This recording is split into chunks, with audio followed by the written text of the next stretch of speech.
Hello and welcome to the Game Pit. It's that special time of year when we start ramping up towards Essen and do our Essen previews, Ronan. I'm so excited. Episode 95 today, Sean. Do you know what episode 95 is? What is it, Ronan? Is it our actual 100th episode? It's our actual 100th episode. Although we had some funky numbering early on, so let's not worry about that. But here we go. This episode 95 is 100 episodes. Well done. Well done for surviving this long, Sean. Yeah. And anyone who's listened to all of them, especially if you suffered some of the early ones, or even some of the later ones. Well done for putting up with Ronan for that long. I know I'm a breath of fresh air into your life. Rachel doesn't listen, you know. Anyway, what are we doing here today, apart from patting ourselves on the back for surviving? We are doing one of our treasure hunt episodes. It's our first one for Spiel 2017, in which we take 12 games. We have not played these games unless we specifically say so.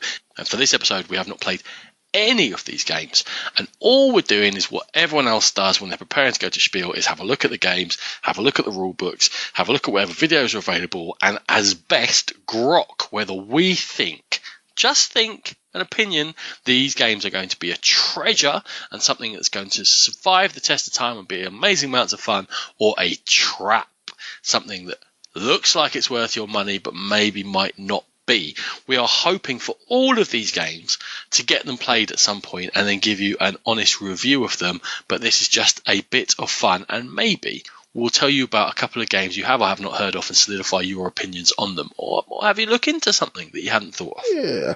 If you think Ronan's labouring that point a little bit too much, he really isn't. People get a little bit excited if we declare their game as a trap. It's not really, it's just we aren't that excited about it. We always say it. These are like our most responded to episodes. People love them and say, "Oh, when you're doing a treasure hunt," and publishers do not love them.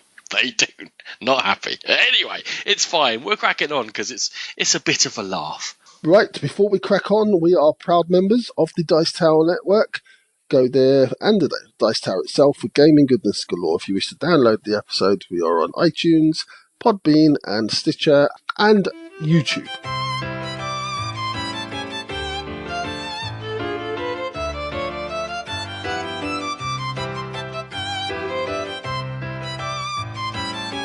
So the very first game we're going to be picking over is Hunt for the Ring from Ares Games for 2 to 5 players, 90 to 180 minutes, designed by Marco Maggi and the other guys who are behind War of the Ring and Battle of Five Armies. Tolkien experts in deeper games, let me tell you people. In Hunt for the Ring, one player is going to be doing secret movement as Frodo across a board, and up to 4 other players are going to be playing as the Nazgul, as the ring wraiths, attempting to find Frodo and corrupt him.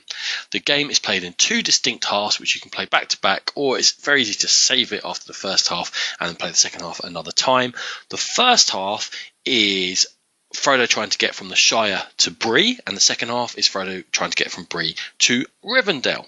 Frodo, like I said, is a hidden movement like Jack in Letters for Whitechapel and other games like that. He's got a piece of paper behind a screen, and every turn he's writing where he's gone, whether he's on a numbered spot or a dot or what have it, according to spaces on the board. And he has got company and ally cards to help him, so you can just do simple movements as he goes, but his allies and his companies are going to give him special powers to try and confuse the ring wraiths. The game is played in 2 halves on a round. There's a day phase and a night phase, and Frodo has to move during the day. He can choose to move during the night, but if he does move during the night, he's going to draw some more attention from the ring wraiths. Once Frodo's done his hidden movement, the Nazgul then move and they're on the board. They are visible and they can cross Frodo, and he doesn't have to reveal himself, because on their turn, each Nazgul, doesn't matter how many players are playing them, is going to take an action die from a pool that's been rolled, and from those action dice they're going to be able to search particular areas, see if Frodo's left a trail, or actually hunt him if they're in the same area as him, or possibly play sorcery cards to do some kind of black magic in their quest. If they do manage to hunt Frodo and find him, there's an encounter between them, and there's a chance to play cards and what have you, and Frodo may gain some corruption from that, and is quite likely to. And if Frodo ever gets too much corruption, that is the end of the game. Frodo's got 16 moves to make it to Bree, or if he doesn't make it in that time, he's going to get a load of corruption. You don't carry on playing indefinitely, there's a definite stop, but the number of moves he is away, he's going to draw corruption tokens, and it's a terrible idea. So you're very much forced to crack on and get there as quickly as possible. For the second half, the Frodo player, or the Fellowship player, whatever you want to call him, doesn't actually control Frodo. Frodo is on a pre-programmed route that you choose from long and short routes. What they do is actually control Gandalf. Kind of thematic to the book. Frodo's off doing his thing, and you're now playing as Gandalf, and you're buzzing around the place, and you're basically trying to slow down the Nazgul and make it hard for them to find Frodo. The Lord of Nazgul can come into play, and he can add more corruption to Frodo. You know, stabbed him in the book and what have you, and Frodo started going downhill. In the second half, it's the same thing. Frodo has to get to Rivendell on his pre-programmed route, or he's going to get too much corruption and die. Sean, it's a genre of games that you love. Hunt for the Ring. It's an IP that I love. It's a genre of games that I love. So I'm probably going to be looking at this one already before you brought it to my attention, Ronan. First impression, when I looked at that board, it seemed very small and not a lot of spaces to manoeuvre around. It's no sort of Letters of Whitechapel where you've got lots of little dots and lots of little places to hide in nooks and crannies. But then I suppose it's not a one-off capture and it's done. Yeah, very much. It feels like that feeling of the Nazgul are always having near escapes with Frodo. And whenever they get close to him, he gets that corruption and they're kind of almost on top of him. You know, in the book, there's a real sort of thematic moment or a strong moment where Frodo is walking across and he can hear them wailing to each other on adjacent hills. And they haven't actually found him, but just that makes him feel like, drags him down a bit, and he's a bit off for a while after that. And that captures a very certain aspect here in Hunt for the Ring, and that's what's going on. It's near misses. If they captured Frodo, it's the end of the whole story of Lord of the Rings, and that to me would be a thematic disconnect. But this idea that they kind of almost find you, the feeling of the ring getting heavy and dragging you down, I really love that. I think it's a clever thing they've done rather than a zero sum, right, we found you, game over. Moving on to the looks of the game. I'm just looking at a picture of it right now. I've brought it up on Board Game Geek. It's not the most stimulating board out there. It's very green, not a lot of detail on the board. It doesn't call to me. Yeah, it fits into the art style of War of the Ring and Battle of Five Armies. It's quite pastel-y, and there's a certain style to the drawings of the characters. I'm not sad to say it's my favourite style, but what it does do is it evokes those earlier games for me, and it puts me into their interpretation of the world. So I almost know what I'm expecting with the game. So it feels comfortable to me, but it's not the best look. No, I think maybe a slight misstep there. They could have really drawn people in with that map. But fair enough. Board aside, where it gets really interesting for me is those cards. Those cards when there's Frodo's encountering the Nazgul, and those cards when Gandalf's in play. That's where it kind of elevates into something slightly different from all those other hidden movement games out there. The last aspect is the ending of the game. In a lot of hidden movement games, when you find a person, it's an exciting climax. So whether the building up to the finish of the game is good or bad, the proof will be in the eating of the pudding for me. I like the idea. I like that Frodo is going downhill slightly. He's got the different companion cards that can come in with different powers. So Nazgul are never fully aware of what he can do, and yet the Nazgul have those sorcery cards with different powers. So he's never fully aware of what the Nazgul can do. It gives a sense of mystery to me, backwards and forwards, rather than that abrupt feeling. People often don't like it in hidden movement games. So I'm leaning towards positive, but I'm going to with the theme and what have you. I'm always going to be slightly positive on this game. Right, for me, the theme, the type of game it is going to win me over. For me, it's a treasure. Slight concerns, as I said, about the less abrupt ending of the game. But, yeah, it's a treasure for me. Yeah, I think it's going to need the right group. As we've been alluding to, it's not a wham bam, thank you ma'am. It hasn't got that high excitement. It's got a slow build up of tension. I think with the right group, obviously I love the theme. This for me was a treasure right out the door. Although there's lots of treasures this episode, Sean, because I'm very excited for Essen. I'm getting all keyed up. I think by preview show 3 and 4, maybe I'll be slowing down on the treasures. Hit us with your next one. So first up for me is Coaster Park, coming from Pandasaurus Games, designed by Scott Holmes, 2 to 4 players, hitting about the €40 mark at the show.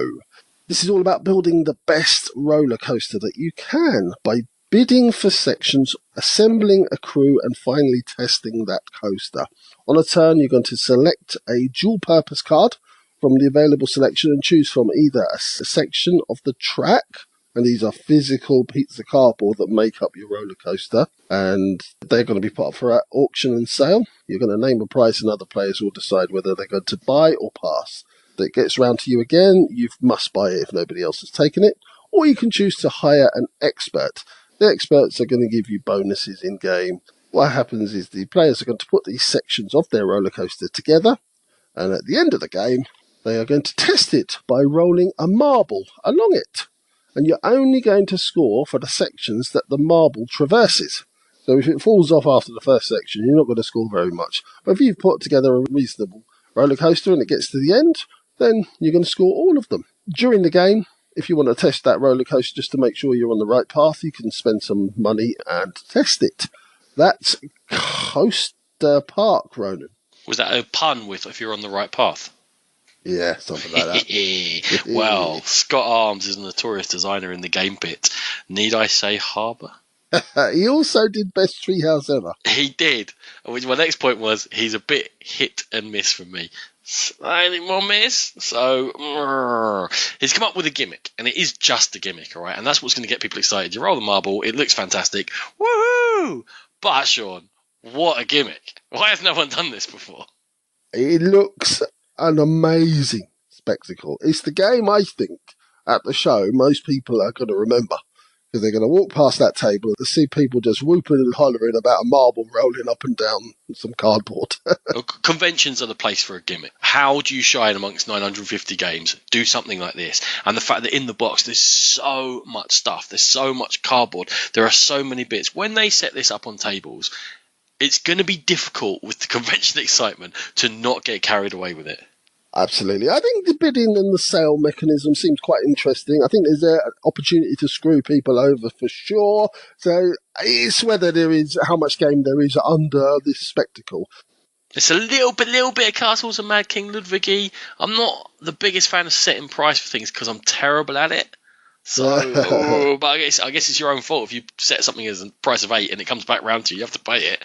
Well, you shouldn't have said it, should you? Yeah, it definitely hangs on whether there's enough in that economy to drive the game onwards and be more than just its gimmick. What path are you going down with this one, Ronan? Is your roller coaster a trap or a treasure? It's going to be an at-con treasure followed by a 3 months later trap. Could you be any more on that roller coaster fence?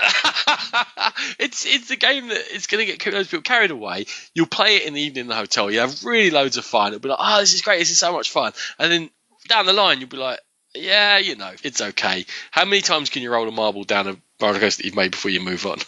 For me, it's a treasure that I'm worried about. Who's on the fence now? I'm leaning to one side at least. So, yeah, I think it's going to be definite fun. I think it's going to be guaranteed fun for 5 or so games. Whether it goes on beyond that, I'm a bit sceptical. But I'm going to give it the benefit of the doubt. And I'm going to say that Coaster Park is a treasure. Okay. Ooh. Let's move on to something completely different. This is Calimala for 3 to 5 players, 45 to 75 minutes, produced by ADC Blackfire and designed by a member of London on Board and a mate of ours, Fabio Lopiano. So remember that when we review it. Players are the cloth merchants of Venice during the Renaissance. There we go. They're going to be trading cloth with various cities both inside and outside of Italy, and they're going to be helping to build 4 monuments which are in the city of Venice. Mechanically, what you're doing is you've got action discs, and there's going to be a grid of action tiles, 9 of them, and there are spaces between the action tiles. When you place an action disc down, you trigger the 2 adjacent tiles. They're going to allow you to get resources in, to be able to build ships or warehouses, build up your infrastructure, to make the cloth to trade, to be able to transport cloth either overseas or over land, to add these resources to monuments. If you don't get an action from what you're doing, or you can't do the action, you get to draw an action card, which can be quite cool because you can build up to have a bigger action later on. If you have played a disc of your own colour and someone else places a disc onto the same spot, you get triggered again. And the 3rd time it happens, you get triggered again. So you can take up to 6 actions with 1 coloured disc. However, the 4th time it happens, The disc that is on the bottom gets moved to a scoring track, which is called the council, and it acts as a tiebreaker for certain things. So getting in there is a good idea. But most importantly, I guess, is there are 15 varied scoring tiles, and when a disc moves onto a scoring tile, it gets triggered, and you score for variable things, but things like having traded to certain cities, having contributed to certain monuments, for having a total amount of marble, brick, stone, or wood added to all the monuments. Basically, whatever you've done in the game, wherever you've sent cubes somehow via that action grid, you're going to score points when scoring gets triggered, but the order in which they score is going to be different every time. The game's going to end once all the scoring tiles have gone or someone's placed all of their discs into play. There are also endgame scoring cards which trigger for everyone, but each player will have one hidden, and there might be one on display depending upon player count.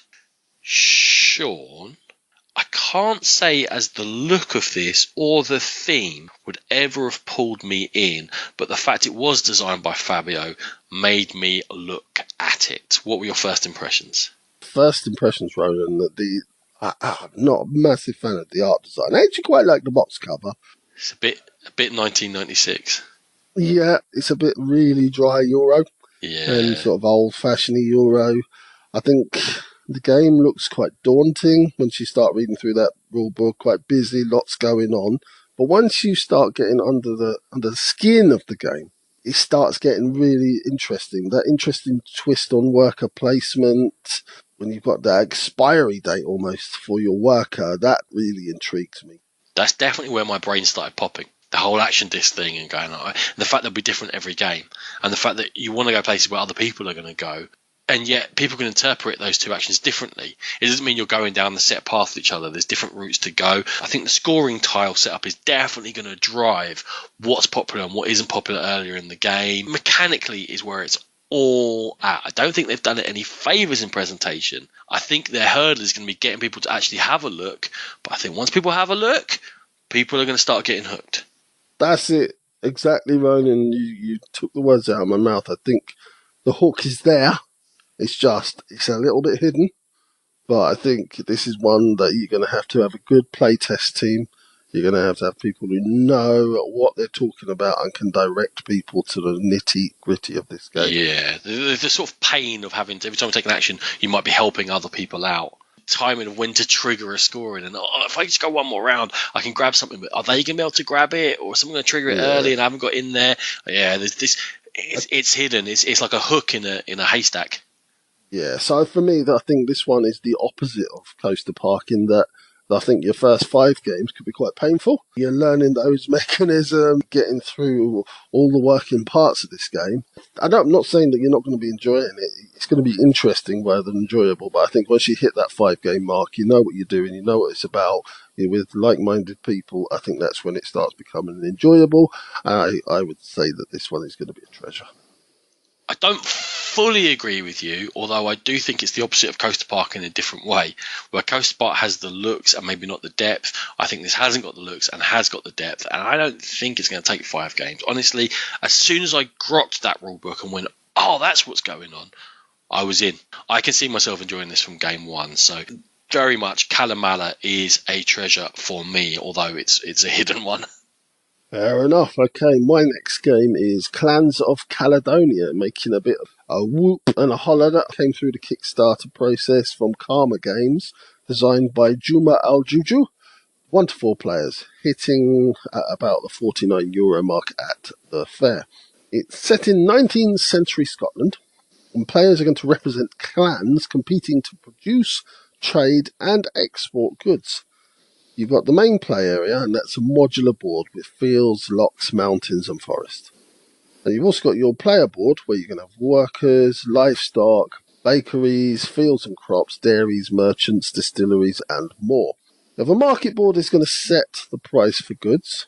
You have an export board, which is going to where your available contracts are. Every player is going to have, as I said, a clan, and these clans are going to give you individual player powers. Each round, players will place workers, units, and gather resources. They're going to fulfill these contracts. They're going to upgrade, they're going to hire merchants, and they're going to trade on a turn until either their money runs out or they've decided to pass. The aim of the game is to tailor your efforts into the different scoring tiles for each round. So you have tiles that are for the most production, the most buildings, the most goods, etc. This is very much a worker placement economy area control game, and it's played over 5 rounds. Fans of Caledonia or Ronan? I'd say the smartest decision that these guys made was getting Clemens Franz in as the artist and giving this the same look as Agricola and Caverna and the colonists from last year, and tying people visually into that ancestry of games, so they feel like, oh, people get excited the second they see it and go, oh, Euro, long, this artwork, I'm in. And so smart to get him to do it. For me, though, it just made it look really samey and dull, and there's nothing that stands out about this game. But do you not like Clemens Franz's artwork anyway, or was it just for this game? I think just for this game, because I don't think it stands out from the crowd. And yeah, this one's getting loads of buzz from the Kickstarter, but I think if it hadn't come through that process, I think you'd have quite easily missed this one at Essen. So I think the artwork would still have got people's attention. You reckon? Yeah, I do. People love those Rosenberg games, and this just sets it on the right foot. No, fair enough.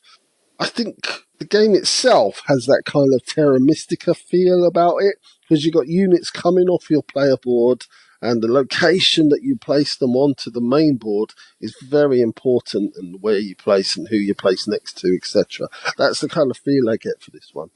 Did you think the spatial aspect was important? I mean, when you go down, you get that neighbouring bonus. I can see that that's quite good. But apart from that, I actually felt like the whole map was kind of forced. And that restriction in shipping, that you have to up your shipping so that you can link across certain locks and stuff like that. It didn't make any sense to me at all. It just felt like another step that you had to do. It didn't feel smart to me. It didn't feel like something I was thinking my way around. It was just, oh, I can't go across there. Okay, I have to upgrade there's one more thing I have to upgrade. It's shipping this time, and then I can get over there. And I think the naval bonus is quite important. I think some areas it's important to go into in the game, but is it there for a reason, or is it just one more thing to upgrade? I think there's areas on it that are quite less expensive to exploit, and areas that are closer to sort of more different types of areas and that kind of thing. But yeah, I'm not saying by any stretch of the imagination that it's as deep and as interesting even as Terra Mystica. Yeah, you've got a feel of it for you. But I mean, okay, yeah, you can kind of tell by the tone of the voice. Maybe we're not as excited as other people are about this game. I think that's coming through already. Maybe there is more to the map than I was making out there. But part of the reason I'm putting off is that, you know, making cheese, making wool, selling them up and down for £1 or £2 more than someone else. This is not an exciting thing for me. I'm not sitting there going, oh, I really want to make cheese and sell it for £1 more than Sean has. I want to run away from the Nazgul. It doesn't mirror real life. I want to run away from the Nazgul. I want to build a roller coaster. Okay, let's not worry about Calimala. But making cheese, really? But Calimala had that interesting worker longevity issue going on. So there was something different. There was a hook there. This one, I'm looking at it. Is there going to be even any longevity to it? Yeah, there's a modular board and there's different clans. But it looks to me from afar like the path to victory could be very, very similar for everybody and every time you play it. I'm going to call it the parade to victory. And there's a particular reason why I want to say that is because I can't see obstacles. I can't see difficulties. I can just see that whole thing of multi-steps to get to the actual end goal. I can't see like something stopping me, or I've got to think my way around a problem, or it's just I can choose slightly different routes and we're all going to the same place. When the score sheet came out, when I was looking at the example, I was looking at Paul Grogan's video, which is a good video, but points for this, points for that, points for this, points for that. I'm like, where's the difficulty? Where have you been stopped from doing these things? It wasn't grabbing me, Sean. It wasn't grabbing me. And I'm excited, and I like Euros. Are you going down the route that I think you're going down? Well, I think it's fairly obvious, isn't it? I don't like multi-layer Euro that I've got no difficulties. Just do this, do that today. I have to go 8 steps to get one thing. I don't understand really why we're importing sugarcane and stuff like that. the whole thematic thing is just completely disconnected for me. Maybe I'll be proven wrong, but Clans of Caledonia right now, this is a trap. For me, this is the very definition of a trap in that it drew me in. All the clamour and the excitement and people talking, I can't get Clans of Caledonia. And it almost went on my Essen Insta-buy list without even looking at it. And then when I looked at it, I started thinking, but it doesn't really excite me. I think there is a game there. I think there is possibly a interesting game deep down, but has it got any longevity? Is it going to leap above any of the other games that I've got a vague interest for? Probably not. So for me, as it stands, it's got to be a trap for Clans of Caledonia. Okay, we're going to move on to Pioneer Days, some tasty minstrel games for 2 to 4 players, 45 to 60 minutes. 95% I'm sure designed by Matthew Dunstan of Elysium Relic Runners and Costa Rica fame, and Chris Marling was probably there during it as well, of Empire Engine and Armageddon fame, and you've heard him on the show, so you know he's a friend of ours. That's 2 games in a row I've done from friends of ours. What was going on? I need to move away from this, but anyway. But come on, Chris has probably just come up with the name. Yeah, that's right. He's just there for the looks. Okay, what are we doing in Pioneer Days? Well, we are taking wagons and cattle as pioneers across the American West. We're going to be visiting towns, and we're very much going to be trying to survive catastrophes that can befall us. There's an Oregon Trail feel to this one. We're going to play over 4 weeks of 5 days. There are going to be 5 colours of dice in a bag, depending on how many players there are, is the number of them. And each day, the number of players plus 1 dice are drawn. And then in player order, you're going to draft a die. And the last die that's left over is going to trigger. Now, the colours, the 4 colours, are going to be linked to the 4 different catastrophes that can happen, which are going to destroy certain aspects of what you're trying to build. And there's also a black die as well, and that will push all of them up their track and may trigger multiple catastrophes at once. We'll come back to those catastrophes. Now, when you choose a die, it might trigger certain equipment or townsfolk later on in the game that you've been able to get from your actions and visiting towns and what have you. Then you're going to take some income and then you're going to choose an action. You might be able to mine for gold to get VPs, or you might be able to get some equipment that's going to help you do various things, or collect some more cattle to add to your herd. You might get medicine or wood that's going to save you from those disasters, or you might be able to just take some money. Then you're going to get a chance to recruit townsfolk that are on offer. They will give you both special powers and endgame victory points when you recruit them. There's limited space for the stuff that you collect, so you might need to buy more wagons, but that's going to make you more vulnerable to catastrophes. More money, more problems, sure. At the end of each of the 4 weeks, the towns are going to want something, and then they will give you favours if you give them whatever they want. So you're taking stuff from town to town thematically to provide for these people, and that will also score you VPs. At the end of the game, you're going to score for your gold, for your favours you've collected by helping towns, your townsfolk, as I said, and you're going to lose points for damage you've taken from the catastrophes. Sean, Pioneer Days. Pioneer Days run. I think what you get here is, on the surface, you've got this lovely, friendly, bright, cheerful artwork, but underneath it hides a beast. You've got these couple of simple mechanisms, but from them sprout a lot of different choices. Do you work together to balance out these disaster dice? Do you prepare for one, in turn push the other one? Do you have enough carts to carry all the goods that you're going to have? So lots of things that you've got to balance. At the same time, it can be quite nasty with other people trying to really screw you over. We're talking about a hook in Calimala. We're talking about nothing really as an obstacle in Clans of Caledonia. And I think that the two things combined together here, the hook and the obstacle, are those catastrophes. It's a nice little dice drafting game other than that, and a dice drafting game like others, which would sound competent, and you go, oh yeah, I'm going to collect some cattle, I'm going to collect some of this, I'm going to get some equipment, isn't that all lovely? Boom, you got the catastrophes. That's what's punching you in the face. I love that you can kind of direct where you're going, so keep trying to allow the famine dice to hang around, and I just won't collect any cattle, and you guys, right, it makes it easier for you lot to get cattle, but maybe if 2 of us do it, we can start directing lots of famine dice to hang around. There's definitely a push-pull of every action you do is affecting what dice I want. But maybe I've got equipment that triggers off the face that is on the famine dice. So I'm like, oh, if I take it, I'm not stitching them up. But it triggers all my equipment. In a few dice drafting games, it's just one decision you're making. I like there's multiple aspects here. Also, they've rather cheekily thrown in that black dice that actually everybody has to almost play cooperatively because nobody wants that black dice to trigger. Because then all the bad things happen. Oh, I don't know. If you're packed up with medicine and wood, you might be like, I don't care. I'm going to spend all my money this turn. Let there be a raid. I'm not fussed. Go for it.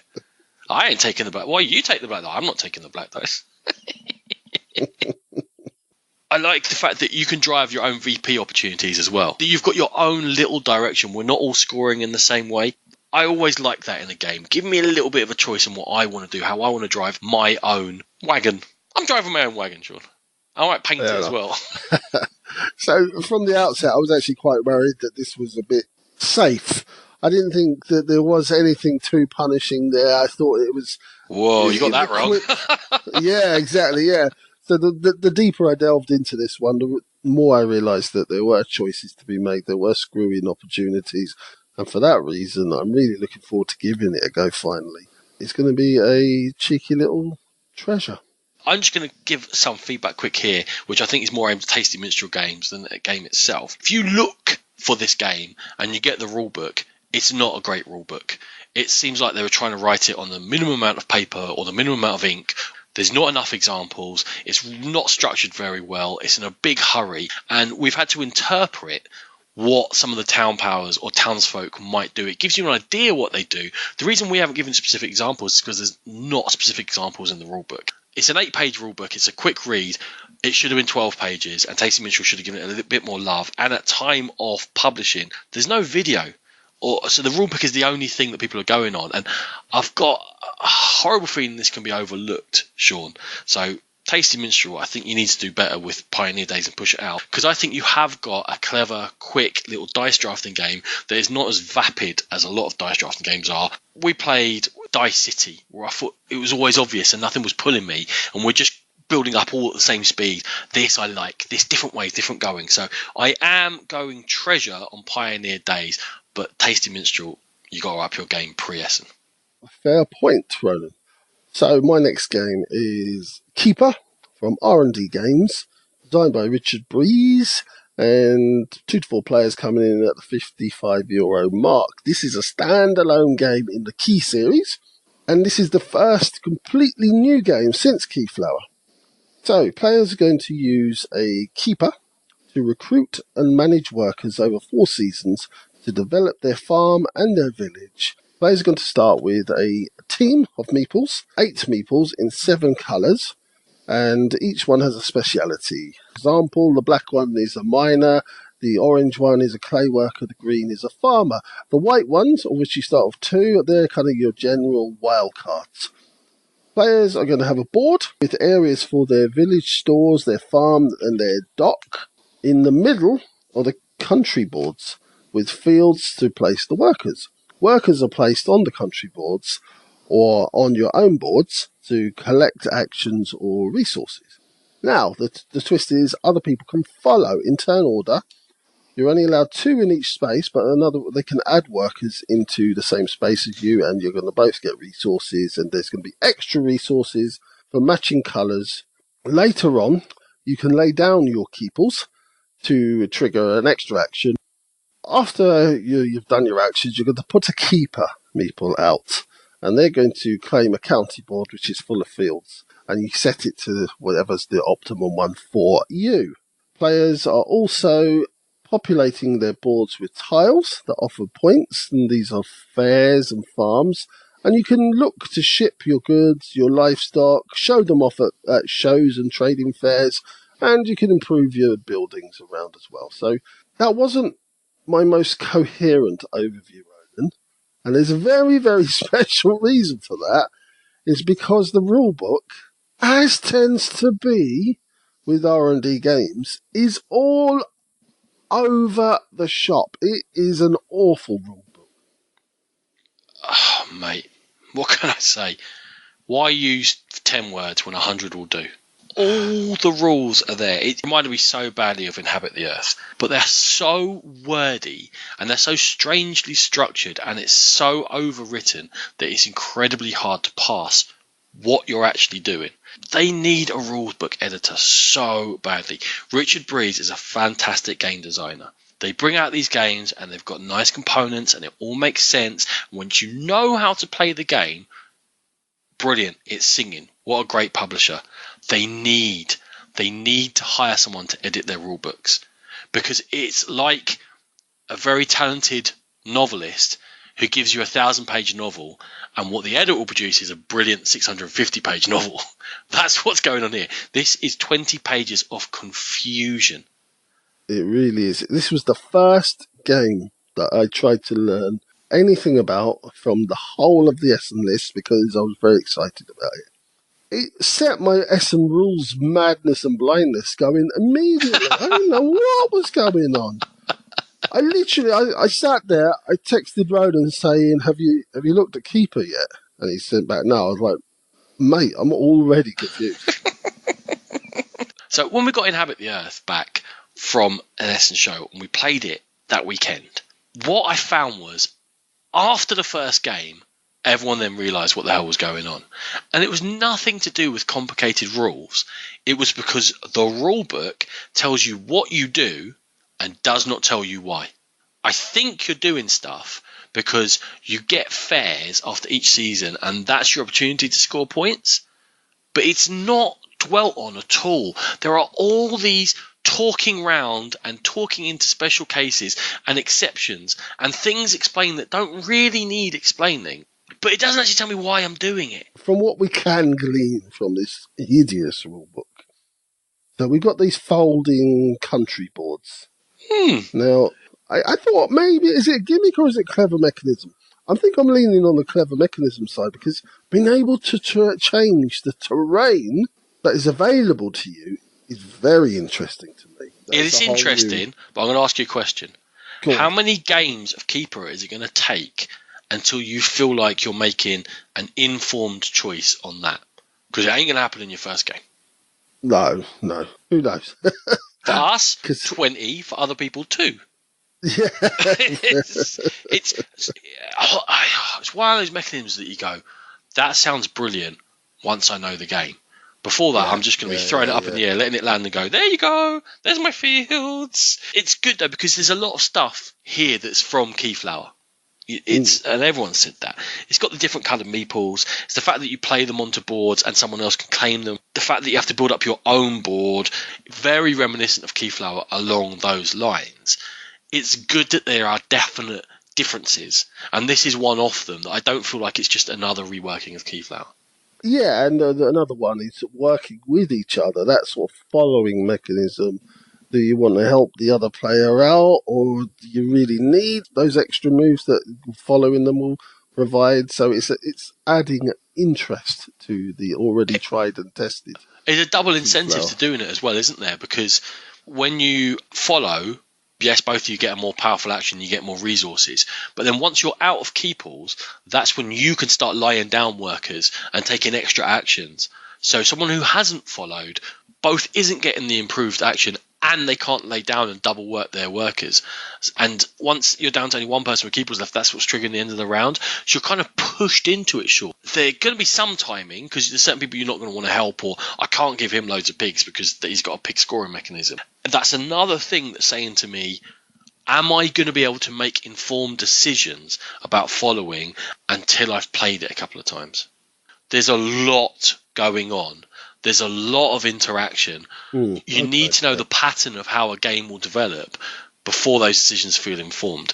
I kind of felt a little bit like Keyflower as you're describing right now, because, I didn't really glean all I needed to know from the first couple of plays, but the more you get into it, and that's kind of one of the reasons I really liked Keyflower, is it kept giving me more things to explore and more understanding every time I played it.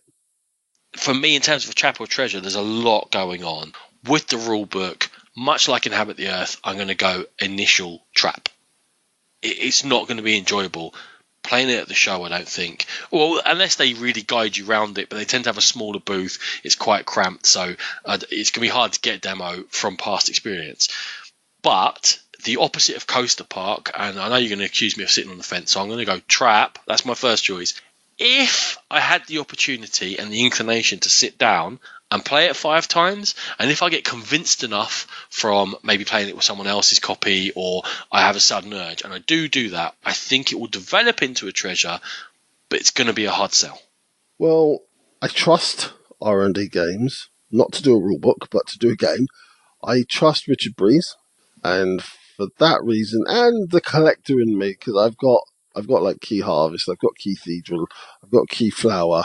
The collector in me wants to get the next in the series as well. So I'm going to say it's a treasure, but it's going to take some digging to get at that treasure. And we're going to take a short break, and Ronan is going to come back at you with his next choice in a few short moments.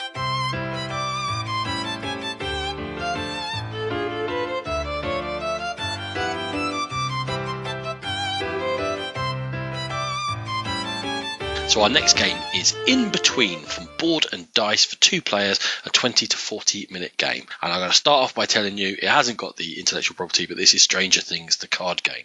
Okay. There's a creature player. They're trying to drag humans into their own dimension. There is a town player, and that's trying to prevent that from happening. There are 18 characters in the game. You put 10 of them in a circle for each game, so it's varied. And then each player gets a 28 card deck, which they shuffle up. The town has 28 unique powers on their cards. The creature has got 7 different powers, 4 copies of each. You start with an activity marker on a character from the town, and then that activity marker each round is going to move along from character to character, and it's going to alternate sides, and the players are going to alternate turns. On their turn, they can play a card. Now, they can shift the states up or down off the characters who are in the circle. They can go towards the human or the creature dimension, or they can be in between.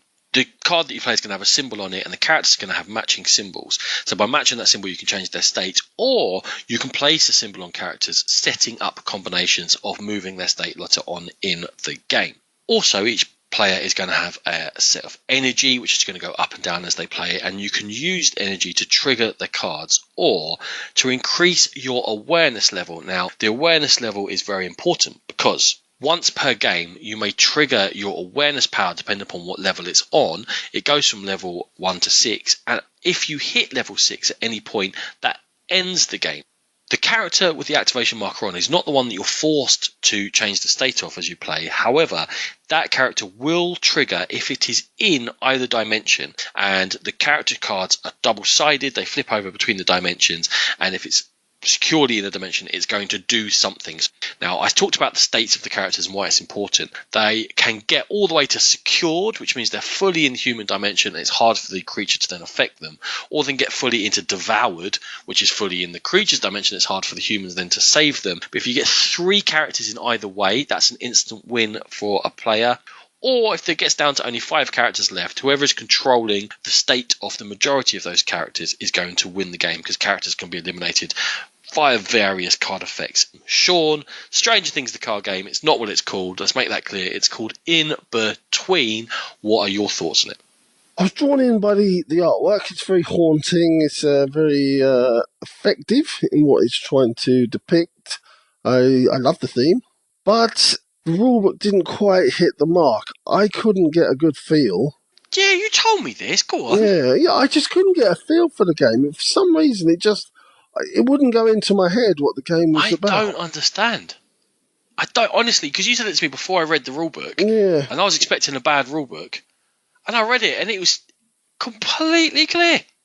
I was just like, yeah, okay. I think this might be Essen blindness or something. No, I don't think it was. I think it's more that the game seems very convoluted. I'll lay my cards on the table. I think it's just going to be too much effort of faffing around and taking from this and adding to that. And you've got. I have to check. Once. I have to double check. Is it In Between that you did research on? Yes, it is. What are you talking about? You like this type of card game where all the cards do like 5 different things, and it seems too much work for me. This is a simple game. When you play a card, you're either adding a symbol to a character, or a character that has that symbol, you're moving towards your state. Yeah, that's it. And then the marker, if it's on your side or the other side, the character activates the power, then the marker moves on. That's it. It seems all you're doing is setting up characters to trigger when the marker gets to them. And you want them to be on your side, because their power will benefit you. I do think that you're not going to get the most out of the game until you learn the cards that are in both decks and the character cards and what they do on both sides. I think there's going to be a lot of picking up and flipping and going, oh yeah, it does that on that side, it does this on this side. Okay, well, do I want to affect it or not? I think there's a little bit of learning the cards. But in terms of mechanisms, a convolution, I'm so puzzled. That's what I was getting at. Maybe I just didn't care enough about it. It just doesn't seem like... Ouch. The theme and the art seem really interesting to me, but the mechanisms and what I'm trying to do just doesn't hold anything for me in this one at all. I like the fact that you're setting up. It's not, I play a card, here's a power, you play a card, here's a power. It's, I play a card in order to set something up a little bit down the line. It didn't resonate with me at all. It didn't sit well with me. Maybe it was that sort of led me to not to go into my head. I'll go out now. I'll say it now. It's a trap. It's my surest trap of the day. I can't understand. I'm genuinely shocked. But what? I don't understand where you're coming from with this. I can understand some criticisms of the game, but for it to just be blown away and dismissed completely is just beyond me. It's a two-player game in which there's a backwards-forwards tug of war. You're trying to influence different cards. There are special powers. Each side is asymmetric. So there's definitely a theme going on there. I can't understand that you dismiss it. I'm in shock. I need a bit of recovery. I'm not sure. I might now change the next one just to annoy you. I'm really excited. I genuinely am. I was like, given that I didn't know where you were going to come down on this one at all, but if there's 950 games, I started looking at this rule book. It didn't bite me. It didn't make me go, oh yeah, I'd like to play that. And it really didn't. It just made me think, it's just a lot of fuss for nothing. Oh man, you're gonna have to read that rule book again, or I'm getting this game. So maybe I'm going to make you play it, because I am really excited about it. I love this idea. I hope the creature feels mysterious enough and creepy enough, and the different characters seem to be more powerful on either side, so it feels like you might target certain characters. There's a real push-pull there, like in all good two-player games. I like the fact that you're going to have a hand of 3. You can choose from a variety of cards, especially as the town player. 28 different powers. There's equipment they can put into play that will help them one-off, or will stick around for a while that will help protect them.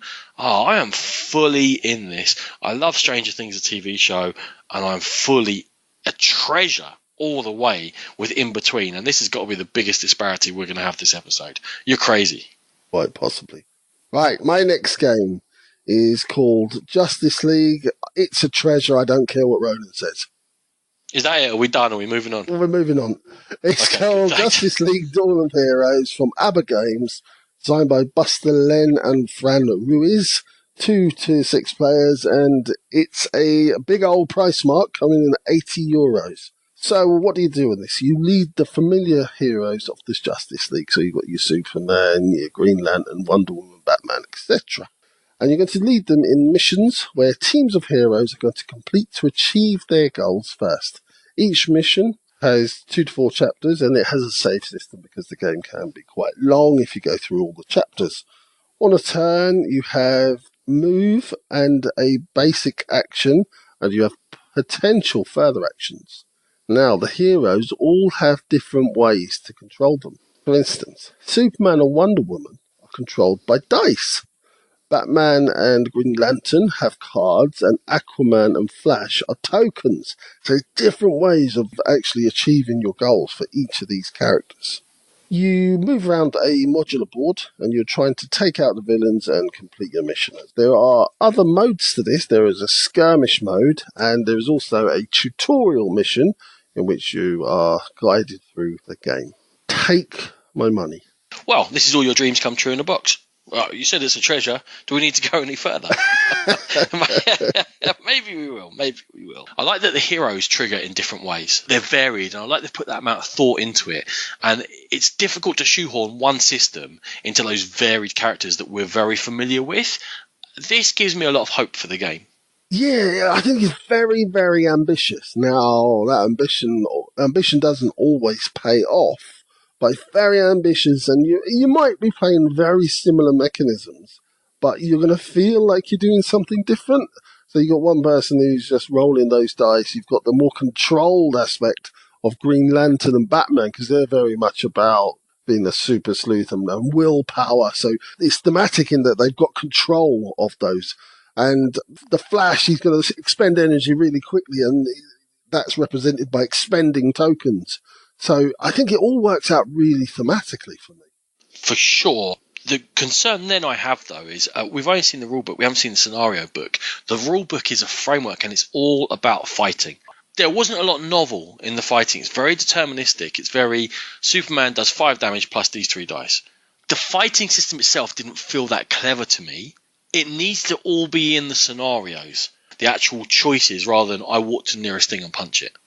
I like that there's a tutorial mission, but I hope that tutorial mission shows off some of those features to us when I inevitably get Justice League.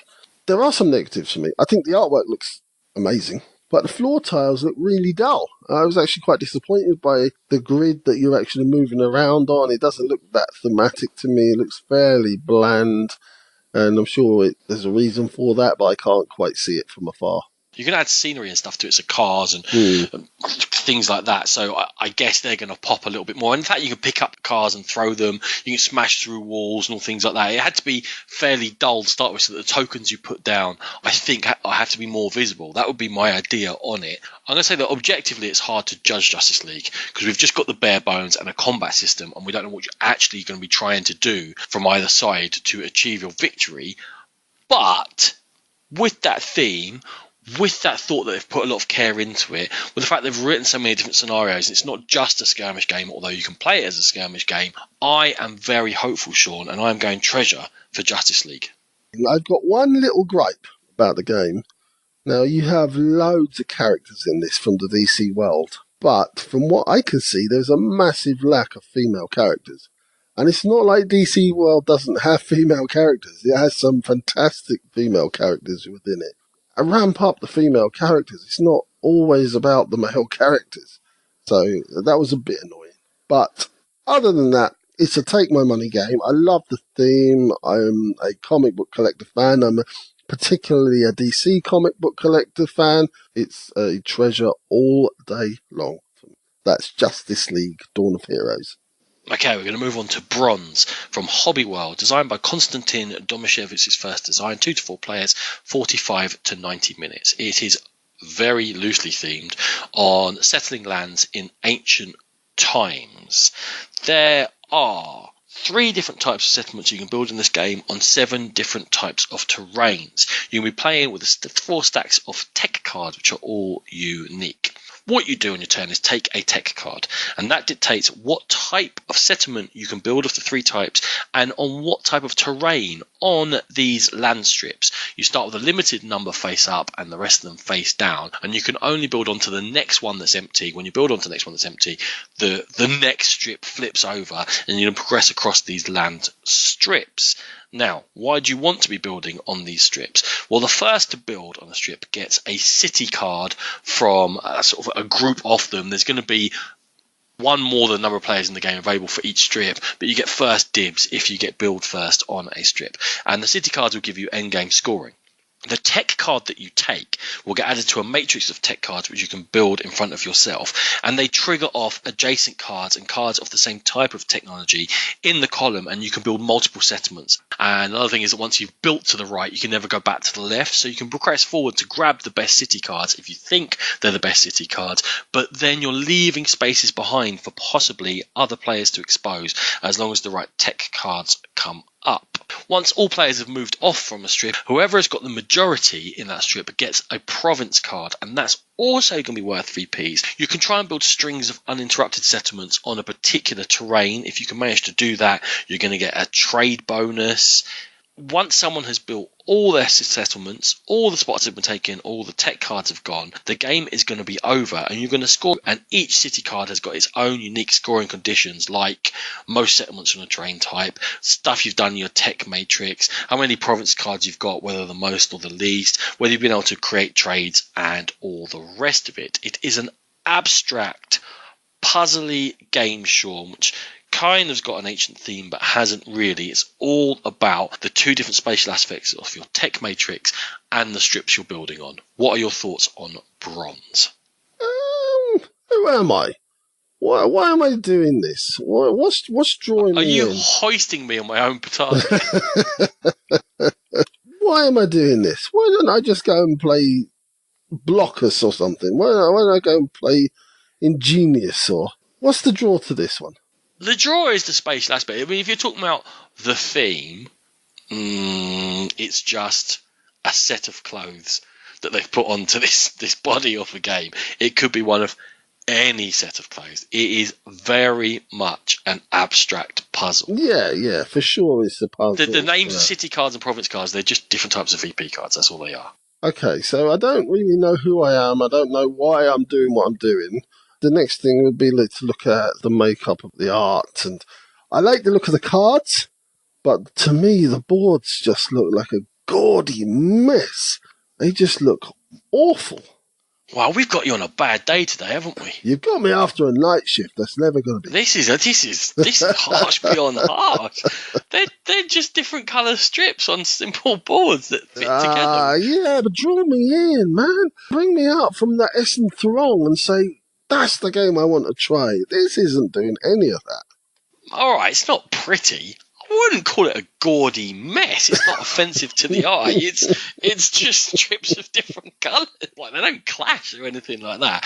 I would say you're not going to go to this one for its looks. I wouldn't go as far as you just went. I've gone there. I'm staying there. I'm buying the T-shirt. Wow, I'm pinch of salting this whole episode from you. Go on, Rumpetus.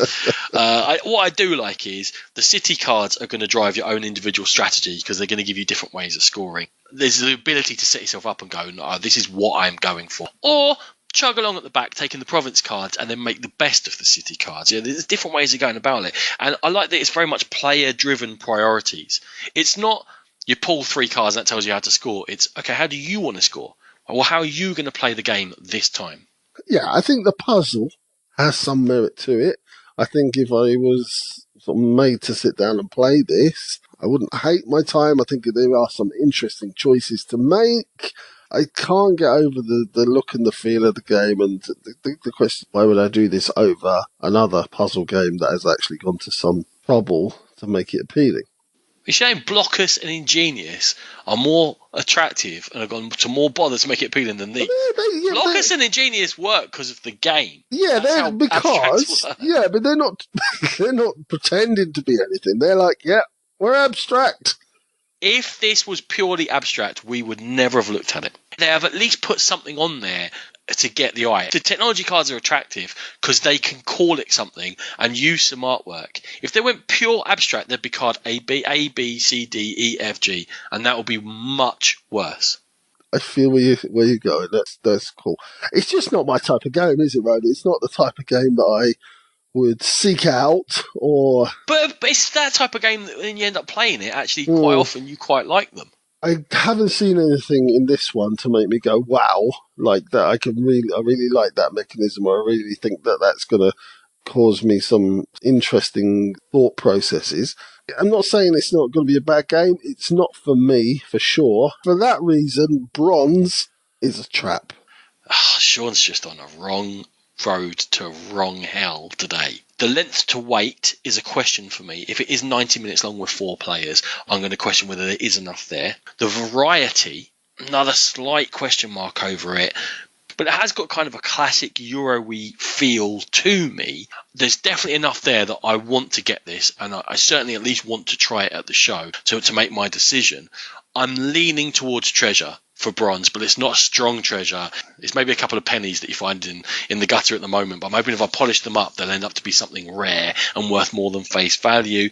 There is one warning on this treasure for you guys. Last year, Hobby World sold copies of Masters of Orion, which were pre-production with shabby quality of components. They reckon they made that clear. People who bought it from them say they did not make it clear, and there are some issues from there.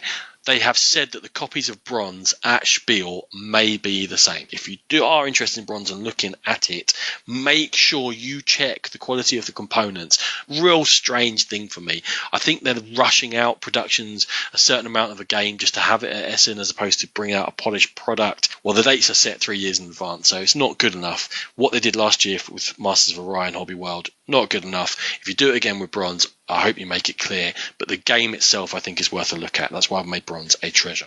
Sean. Wise words there. So my next game is Favelas, coming from WizKids, designed by Chris Bryan, 2 to 4 players, around the €30 mark at the show. Players are looking to oversee a beautification of the iconic favelas of Rio de Janeiro. In this tile lane and area control game, it's all about filling up your individual player board with coloured favelas and looking to score points for having the majority in the colour and for having a set of all 5 colours. Victory points are dictated by a dice of each colour. On a turn, players will draw a tile and place it on their board. If you cover up a space with a matching colour, you can move the corresponding die up or down by 1, so you're controlling that dice. There are 3 rounds, with scoring happening at the end of each round. The majority in each colour gets victory points equal to the pips on the corresponding dice. Anyone with all 5 colours still showing gets victory points equal to the pips on a clear die. And that, in a nutshell, is Favelas, Ronan. It was one that I certainly went in thinking I wasn't going to like at all. I think you picked it for this. Okay, interesting. Thanks. It is super colourful. It is going to garner attention at the show because of the looks. It really is. And it kind of, although the theme is pasted on, because of the colour and the look of the game, it's kind of strangely fitting. You kind of get the feeling of that. No, I do. I first get the feeling of those favelas. I can't believe you just had a go at bronze for being so abstract. This is super abstract. It is. There is no theme. This is more abstract than bronze. This doesn't mean anything. Yeah, I said the theme is pasted on. I said it was strangely fitting because the colours, the vibrance of the game reminds me of the vibrance of the favelas in Rio de Janeiro. That's all we have to do is put bright colours in the game and you're going to like it. Obviously. The bright colours do not make it thematic. That is not something I can go with in any... At least it's a new theme. At least it's not trading in the Mediterranean or zombies. And that's what drew my eye to it. But, mate, it is just colour matching. It is colour matching. The colours are important in both aspects. I'm not saying it is a thematic game. I think it's strangely fitting. Not strangely thematic. Strangely fitting.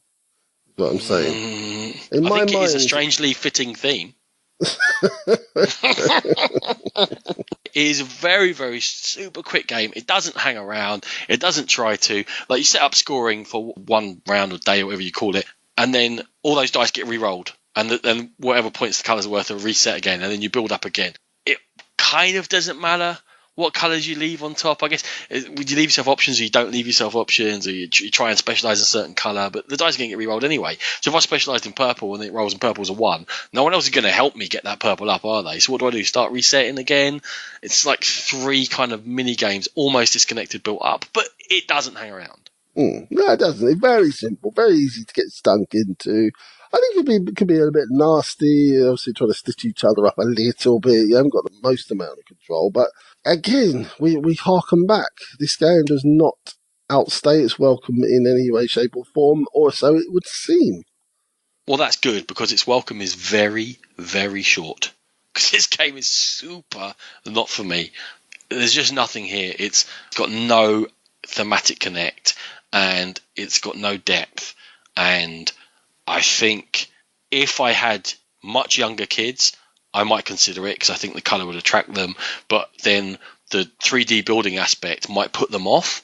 So it's kind of the depth of a younger kids game, but with the difficulty of an older kids game in terms of that 3D aspect. So I just don't see anything in there for me, mate. Favelas is very much a trap. Very much came in thinking that this one was going to be an absolute nailed-on trap. And to be honest, I didn't see anything that I could hate upon. Although it's going to be a trap for me, it's something that I would have absolutely no problems playing. I might not think very much, I might not do too much strategizing or even tactical play, but I think I'll enjoy my 15 minutes playing it. So, yeah, it's a trap. I am going to give them credit for at least choosing a new theme, though. I'm quite happy about that. Fair enough. Okay, what is your last game of My last one. Speaking of new themes, this is The Sanctuary from Cube Factory of Ideas for 2 to 4 players, a 30 to 60 minute game from Przemek Wojtkowiak. In the game, players are going to be managing an animal sanctuary with up to 4 different species in there. You're going to be attempting to increase the population of these endangered species and increase their happiness by giving them the best environment you possibly can. You're going to do that by claiming more land for your sanctuary or improving the value of the land that you have. You're also going to be dealing with the threats of, I'm going to presume it's poachers because the anti-them is rangers. It never actually says poachers in there, but just threats to the animals. You play it over 5 or 6 turns. And what you're going to do on each turn is going to be in a backwards forward, so first player to last player, then last player goes back to first player, placing 2 meeples overall onto a horseshoe shape of action cards, which are laid out on the table. Number of action cards player dependent.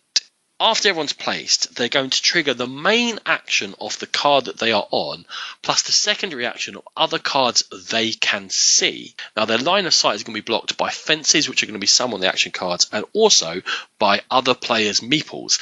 What are you going to be doing with your actions? Well, there's definitely a part in there where you're going to be collecting resources, and you're going to be managing those resources around your sanctuary to power rangers, see what I did there, to deal with the threat, to hire more rescuers, which would increase the population, to power action card changes to things that are going on in your sanctuary. You can build storehouse improvements for in-game or end-game powers. And you're going to be scoring points for all of the above.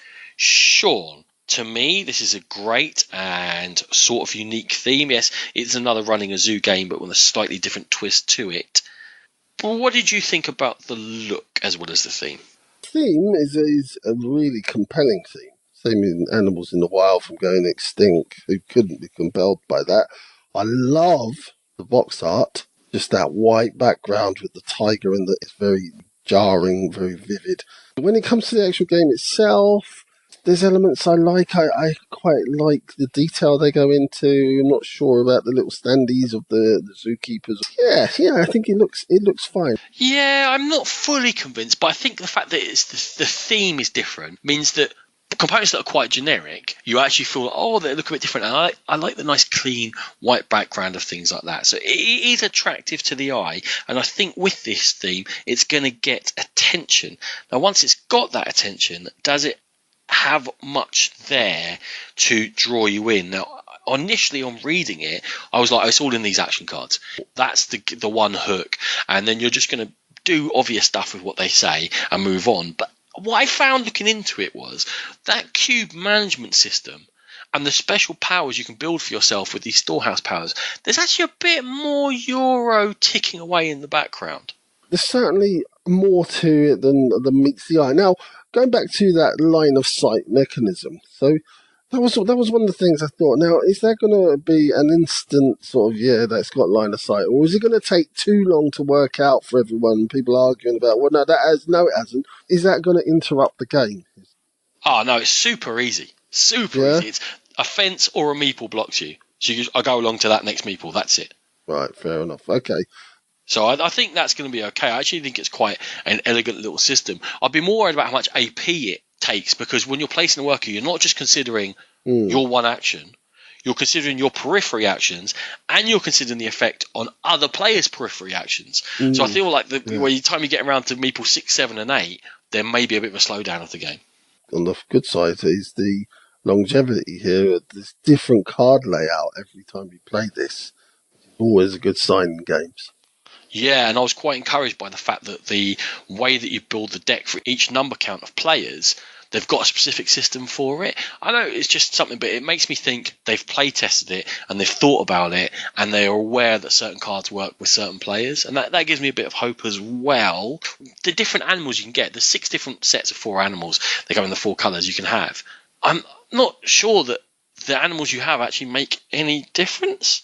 Which goes against the theme almost, doesn't it? Because you're trying to save these endangered species, and it doesn't really matter which one you save. Not too much. And the last thing I was worried about, and while I was talking about AP, there didn't seem to be a lot of interaction in there. It was all in that action card thing. So when you're running your own little thing, are you going to pay that much attention to what everyone else is doing, or are you just focusing solely on your own? Now, that's okay. It's not a massively long game. It's just something to be aware of. I'm not sure there's that much interaction.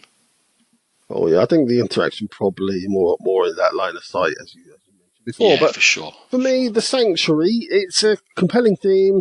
I think there's some really interesting mechanisms within this. Not the deepest game, but I think it does have quite a bit of longevity inbuilt in it.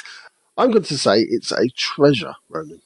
I am also going to go treasure, but I'm specifically going to go treasure to play with my family, who I think are going to love the theme and I'll enjoy the fact that it's not massively long and massively deep. If it wasn't for playing it with my family, for me, it would be a bit more of a fence sitter.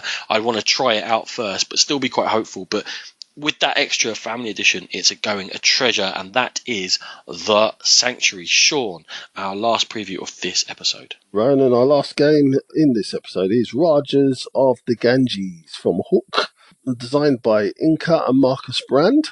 2 to 4 players, coming in about the €45 mark. This game is set in 16th century India, and players are the Hindu princes, the Rajas, competing for power and prestige.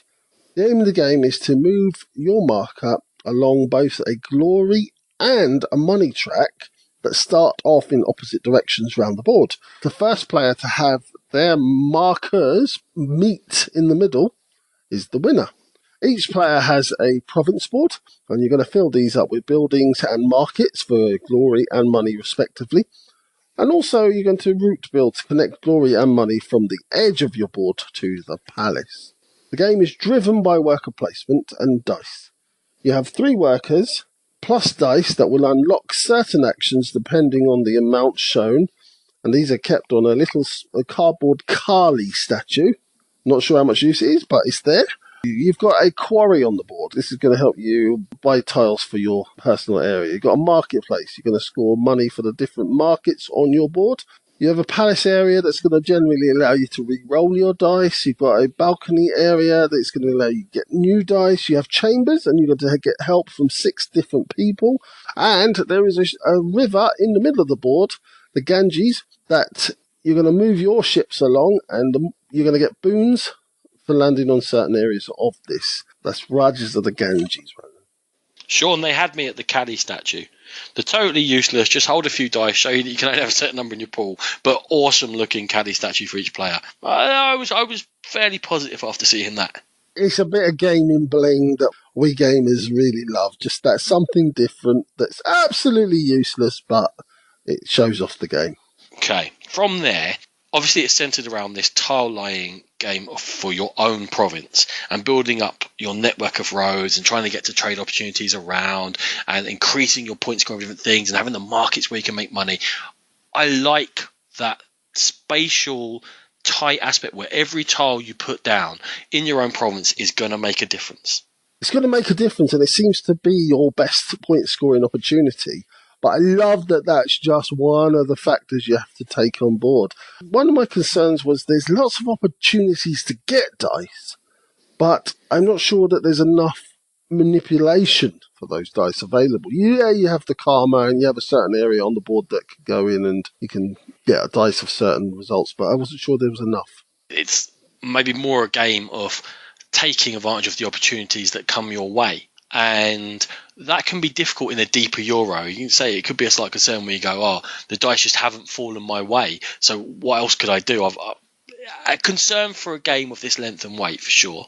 And just going to the look of the game, because that's one of my favourite aspects, is it's really bright, really colourful. I've already talked about the Kali statue, so I think there's lots to like about the design quality. Definitely, and it does pull me in, and I'm not having that dull sort of feeling of, okay, I'm doing the same old thing. Although the actions seem to be fairly sort of generic Euro. Yeah, it's got its own spin, don't get me wrong. Just we're as simple as just that slightly refreshing, different feel to the game is enough to pep it up a bit. We've got Agra coming as well, which we might preview, but that's another thing that's got kind of a similar-ish theme, and it feels a bit fresher, Sean, than just going to Venice again. Yeah, I think it's also the blend of those mechanisms. Yeah, you've got very similar mechanisms that you've seen in previous games, but it's the way they're all blended together and so many of them in this one box. That's what really excites me. Yeah, and in terms of lots of mechanisms, it's not what we talked about earlier of doing this to do this to do this to this step by step by step. It's that each time you take something, it has an impact on all other things, but it is useful in and of itself. And I like that through our own province boards, through our own use of dice, through taking our own bonuses, we're going to be forging our own path and choosing a way through that suits what we're trying to do. Okay, well, I think I know where you're going with this one, but do you want to... Yeah, you can tell by the happiness in my voice. I love the driving the fame and the money together, the fact that you have to worry about both sides. That certainly gives enough with the unique flavour and the heaviness for me to go Raja of the Ganges, definitely a treasure. Yeah, there's absolutely loads going on here. Tile placement, worker placement, dice manipulation, economy, route building. All seems fairly seamless from what I can see from afar. Really excited to give this one a try, and this is a big, big treasure for me. And that's Rajas of the Ganges, and that's our last game. And we will catch you in our outro in just a few moments.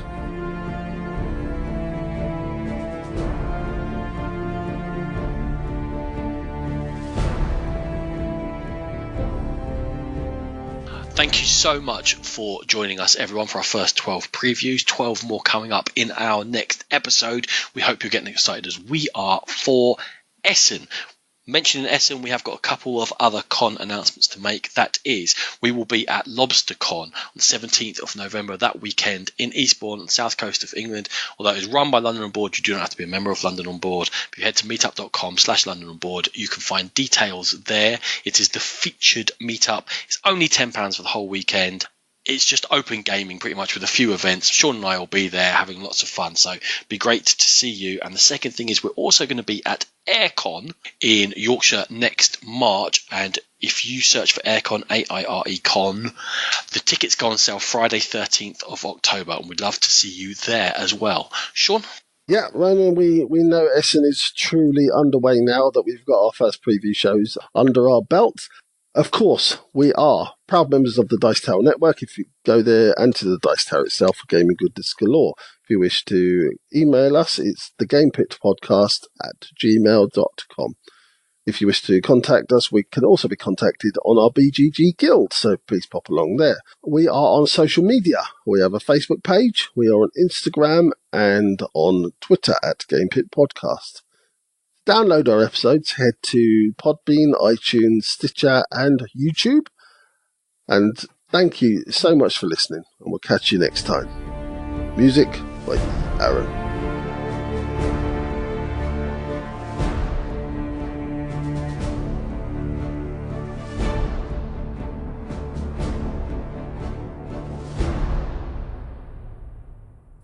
Boy. Boy, boy, boy, boy, boy, boy, boy.